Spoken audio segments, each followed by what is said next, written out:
ఈ చెట్టు కనుక మీ ఇంట్లో ఉంటే పర్వాలేదు, లేదా నర్సరీకి వెళ్ళి కొనుక్కోండి.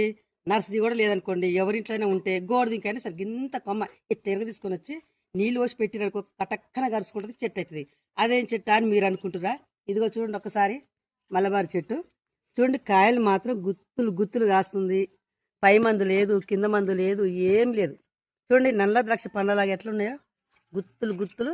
చూడండి తీయగా ఇట్లా దించుకోవటం తినడమే. ఇంకా తిన్నా కానీ రక్తం వస్తుంది, చాలా మంచిది హెల్త్కి.